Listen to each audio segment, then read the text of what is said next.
Milwaukee Bucks at Golden State Warriors may isang mega trade na pinaghahandaan.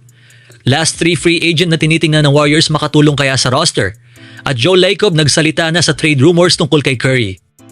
Sa proposal ni Bleacher Report's Grant Hughes, Golden State Warriors receive Tyler Hero, Miles Turner, Jaime Jaquez Jr., Kevin Porter Jr. Milwaukee Bucks receive Jimmy Butler, Brandon Podziemski, Moses Moody, Will Richard, 2027 first-round pick, 2031 first-round pick. Ibig sabihin, Jimmy Butler ang centerpiece ng deal, pero kasama rin sa package ang ilang young players at future draft picks. Kung may isang player na pinaka-interesante para sa Warriors sa package, iyon ay si Miles Turner. May reputation siya bilang elite rim protector at 2 beses nang naging NBA blocks leader. Pero hindi lang defense ang dahilan kung bakit bagay siya sa Warriors.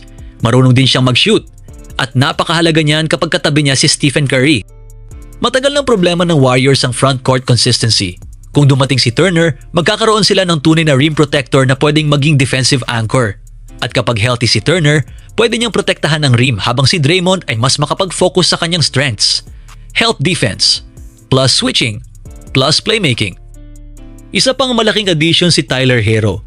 Kung sakaling matuloy ang ganitong trade, magkakaroon ng Warriors ng isa pang guard na kayang gumawa ng sariling shot, mag-shoot mula sa perimeter, mag-create ng offense, magdala ng scoring load kapag nasa bench si Curry. Ito ang malaking concern ng Warriors kapag wala si Steph. Kung may Hero, hindi magiging kasing bigat ang offensive responsibility sa mga role players. Curry plus Hero, potentially napaka-dangerous na backcourt combination offensively. Dito magiging mahirap ang proposal. Ibinibigay ng Warriors ang Jimmy Butler, Brandon Podziemski, Moses Moody, Will Richard, 2027 first round pick, 2031 first round pick. Hindi maliit na package yon. Partikular na mahalaga si Podziemski dahil gusto mismo ng Warriors na ma-extend siya at nakikita siyang bahagi ng kanilang future. Kaya kung ibibigay nila siya, kailangan nilang siguraduhin na ang makukuha nilang players ay mas makakapagbigay ng championship value kay Curry. Ito ang pinaka-complicated. Si Butler mismo ay nagpahayag na gusto niyang manatili sa Warriors at doon magretiro. At injured pa siya ngayon habang nagre-recover mula sa ACL injury. Kaya ang pag-trade sa kanya ngayon ay malaking gamble. Kung bumalik si Jimmy at healthy siya, maaaring pagsisihan ng Warriors ang pag-trade. Pero kung hindi na siya makabalik sa dating level, maaaring maging understandable ang decision. Kahit mangyari ang trade, hindi ibig sabihin Warriors ay title favorite na. May chemistry issues pa, may defensive adjustments, at kailangan pa ring maging healthy si Curry. Pero kumpara sa current roster, maaaring mas maging dynamic at versatile ang Golden State. At ngayon, hindi pa rin final ang roster ng Golden State Warriors at mukhang kailangan pa nilang magdagdag ng ilang players bago magsimula ang 2026-27 season. Ang problema, hindi championship level ang available options nila ngayon, kaya maaaring mapunta sila sa mga free agent na may potential pero hindi pa proven. Isa sa mga pangalan na lumilitaw ay si Dylan Terry, dating first round pick ng Chicago Bulls. Pero hanggang ngayon hindi pa niya napapatunayang kaya niyang maging consistent NBA contributor. Kaya kung kukunin siya ng Warriors, magiging ganito ang approach. Baka ma-develop natin siya. Hindi siya yung player na inaasahang agad magbibigay ng malaking production kay Stephen Curry. At dahil ang Warriors ay nasa win now stage, questionable kung ito ang pinakamagandang gamitin na roster spot. 2. Georges Niang. Mas logical si Georges Niang para sa current Warriors. Bakit? May NBA experience na siya at kaya niyang magbigay ng shooting at floor spacing. Hindi siya kailangang i-develop mula sa simula. Kung makuha siya, pwedeng gamitin bilang veteran role player na makakatulong sa spacing kapag nasa court sina Curry at iba pang creators. Para sa isang team na gustong bigyan ng magandang offensive environment si Steph, mas practical ang ganitong profile. 3. Brandon Williams. Isa pang pangalan na seryosong inuugnay sa Warriors ay si Brandon Williams. At ito ang mas interesting dahil kailangan talaga ng Golden State ng backup point guard. Sa current roster, kapag wala si Curry, kulang ang natural ball handler at playmaker. Si Williams ay may NBA experience at kaya niyang gumawa ng offense para sa sarili niya at teammates. Kaya kung ang objective ay kailangan natin ng player na pwedeng humawak ng bola kapag wala si Steph, mas may sense si Williams kaysa kay Terry. Hindi ibig sabihin na kailangan ng Warriors na kumuha agad ng superstar sa natitirang roster spots. Kung wala talagang available na major talent, mas magandang kumuha ng reliable veteran plus backup point guard. Kaysa piliting gumawa ng trade na maaaring makasira sa future assets nila. Kaya sa tatlo, mas may practical value ang Brandon Williams plus Georges Niang kumpara sa isang developmental gamble kay Terry. Ang Warriors ay may dalawang malaking problema. 1. Kulang sila sa depth. 2. Kulang sila sa high-end talent.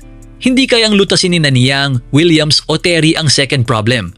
Pero maaari nilang ayusin ang depth problem. At sa puntong ito, kailangan ng Warriors na maging smart sa kanilang final roster spots. Pero kung ang tanong ay, sapat ba ang mga moves na ito para maging championship contender ang Warriors? Malinaw na hindi. At iyon ang dahilan kung bakit hindi masyadong masaya ang Warriors fans sa direksyon ng off-season.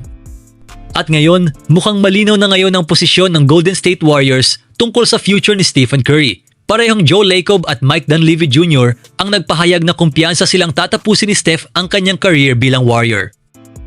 Sa isang appearance sa The TK Show, direktang tinanggihan ni Warriors Governor Joe Lacob ang mga speculation na maaaring umalis si Curry. Para kay Lacob, ang mga ganitong report ay clickbait lamang. Sinabi rin niya na malapit siya kay Steph at nakikita niyang masaya si Curry sa Warriors at sa kanyang buhay. At malinaw ang kanyang posisyon, ayaw niyang umalis si Steph. Pareho rin ang sinabi ni GM Mike Dunleavy Jr.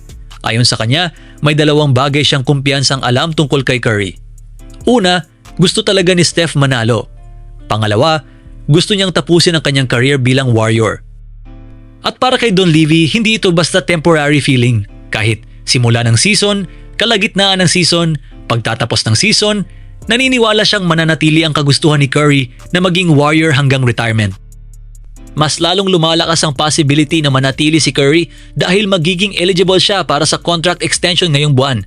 At base sa mga naunang reports, inaasahang pipirma siya ng bagong deal.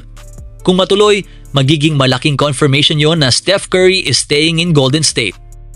Mukhang kailangan ng maging maingat sa mga speculation na Steph could ask for a trade. Walang malinaw na indication mula sa Warriors leadership na gusto niyang umalis. Sa katunayan, parehong Lacob at Dunleavy ay nagsasabing kabaligtaran ng kanilang naririnig. Steph wants to stay at gusto rin ng Warriors na manatili siya. Ang commitment ni Steph sa Warriors ay magandang balita. Pero ngayon, nasa front office ang pressure. Dahil kung talagang gusto nilang tapusin ni Curry ang career niya sa Golden State, kailangan nilang gawin ang lahat para maging competitive ang roster. Hindi sapat na sabihin, gusto naming manatili si Steph. Kailangan ding ipakita sa roster construction. Si Curry ay papasok na sa 38-year-old stage ng kanyang career, kaya bawat season ay nagiging mas mahalaga. Ngayon, mukhang malinaw na ang message mula sa Warriors. Joe Lacob, walang seryosong trade situation. Clickbait lang ang karamihan ng speculation. Mike Dunleavy, gusto ni Steph manalo at gusto niyang mag-retire bilang Warrior. Steph Curry, expected na pumirma ng bagong extension. At yan ang mahalagang balita ngayong araw. Kung nagustuhan mo ang video na ito, like, subscribe. Peace out!